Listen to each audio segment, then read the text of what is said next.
Hello students, today we will talk about endorsement. Endorsement. Endorsement literally means writing on the back of the instrument.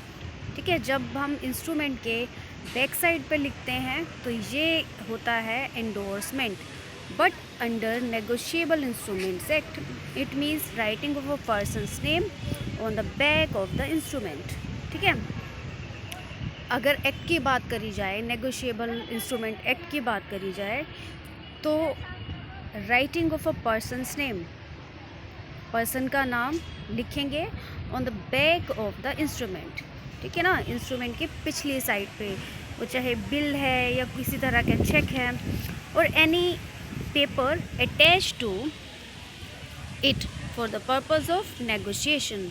The person who signs the instrument for purpose of negotiation is called the endorser. जो sign करता है वो होता है endorser.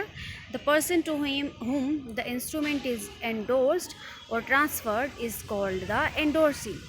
ठीक है, जिस to whom the instrument is endorsed वो हो जाता है endorsee. तो दो पार्टी हो गई ना, endorser हो गया और endorsee हो गया.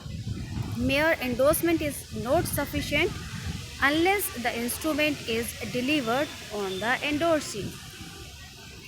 सिर्फ एंडोर्समेंट सफिशिएंट नहीं है जब तक कि एंडोर्सी को डिलीवर नहीं कर दिया जाता. ठीक है ना, मतलब पूरा कंप्लीट तभी माना जाएगा जब एंडोर्सी को डिलीवर हो जाता है. The endorsement is completed by delivering the signed instrument to the endorsee. The purpose or object of endorsement is negotiation or transfer of the instrument. क्या है पर्पस? कि नेगोशिएशन है और ट्रांसफ़र कर देना है इंस्ट्रूमेंट का. तो according to section 15 of the negotiable instrument act, when the maker or holder of a negotiable instrument signs his name otherwise than as such maker, क्या है, जब होल्डर है नेगोशिएबल इंस्ट्रूमेंट का, बेटा ये गुड़िया लेक्चर चल रहा है बेटे, इतना तो ध्यान रखा करो. When the maker or holder of a negotiable instrument signs his name otherwise than as such maker for the purpose of negotiation on the back or face thereof or on a slip of paper attached thereto, the person is said to have endorsed the instrument. Okay, तो ये act क्या कहता है? Holder जो है वो sign करेगा otherwise then as such maker for the purpose of negotiation, या तो बैक पे करेगा या फिर फेस पे. ओके, और स्लिप भी हो सकती है. The person is said to have endorsed the instrument. Thus, a person entitled to get money on a negotiable instrument can transfer his right to another. अभी पर्सन क्या कर सकता है? नेगोशिएबल इंस्ट्रूमेंट पे क्या प्राप्त कर सकता है मनी और ट्रांसफ़र कर सकता है उसके राइट को, इसी राइट को दूसरे पर्सन को. अ पर्सन में बी अ मेकर और होल्डर ऑफ द इंस्ट्रूमेंट. ठीक है, होल्डर भी हो सकता है वो इंस्ट्रूमेंट का. If the person wants to transfer his right to another, then must sign the instrument. The person wants to transfer his right to another, then must sign the instrument. The signature is usually made on the back of the instrument. अभी हम बात करते हैं payment of cheques की. Payment of cheques, honouring the cheques drawn by his customer is a very important obligation of a banker.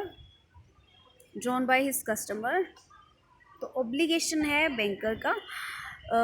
banker should not dishonor his customers checks without adequate ground. अभी अगर कुछ कमी है तो उसको reject किया जा सकता है. ठीक है, डिसऑनर कर सकते हैं.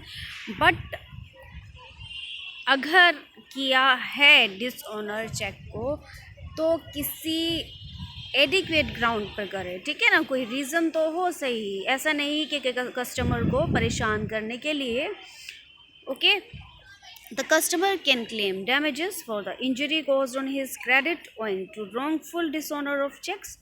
Further, if bank honors a check which is not properly drawn or contrary of the instructions of his customer, देखें, if bank honors a check which is not properly drawn or contrary of the instructions of his customer or against the intention of his customer, or when the customer has no adequate balance, bank gets into trouble. The paying banker in such a condition is said to be in between the devil and the deep sea. तो ये paying banker की condition हो जाती है.